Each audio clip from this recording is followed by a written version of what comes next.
Per la tracolla occorrono 2 moschettoni di questi tondi a ventaglio o quelli che avete a disposizione, del cordino, uncinetto 3,5 sempre.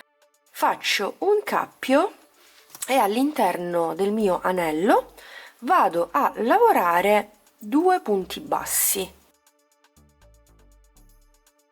1 e 2.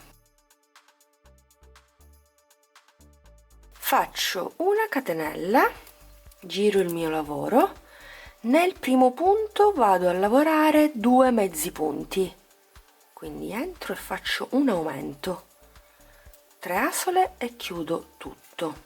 Ripeto sempre nello stesso.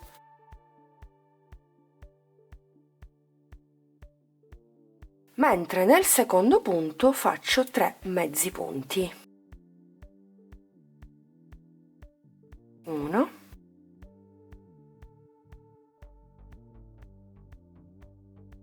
2 e 3. Quindi ci ritroviamo con 5 mezzi punti. Continuiamo per la riga successiva. Catenella, giro il mio lavoro, nel primo punto lavoro 2 mezzi punti, 1 e 2, mentre nel secondo ne lavoro 3, 1, 2 e 3. Catenella, giro il mio lavoro e continuo in questo modo. Nel primo punto faccio un aumento di 2 mezzi punti nello stesso e nel secondo ne faccio 3, sempre nello stesso punto. Continuerò in questo modo finché non raggiungo la lunghezza che voglio conferire alla mia tracolla. Questo sarà poi il risultato, molto graziosa, diversa dal solito. E voilà, ma che bellezza! Allora, ho completato la mia tracolla, in totale mi sono spinta fino a 60 cm, vi ricordo sempre che la lunghezza è soggettiva. Fatta l'ultima riga applico l'altro moschettone, quindi faccio una catenella e direttamente con l'uncinetto faccio questa operazione, giro il mio lavoro, quindi nel primo punto vado a fare un punto basso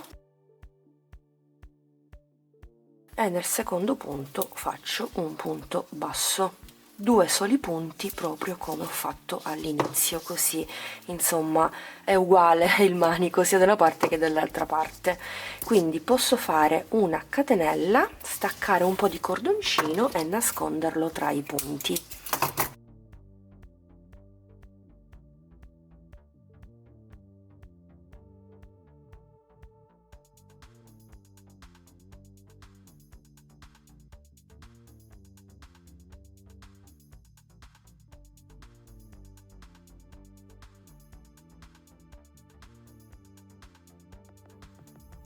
Taglio, saldo per bene il mio lavoro con l'accendino e voilà, la nostra tracolla è così pronta per essere inserita in una delle nostre borse all'uncinetto. Io questa l'ho realizzata, se avete guardato il video precedente lo sapete, per l'originale ed unica e aggiungerei anche inconfondibile clutch bag realizzata con la chiusura a molla. Ovviamente trovate il tutorial qui sul canale. Spero che anche questa tracolla vi sia piaciuta, come sempre vi aspetto giù nei commenti. Un bacino!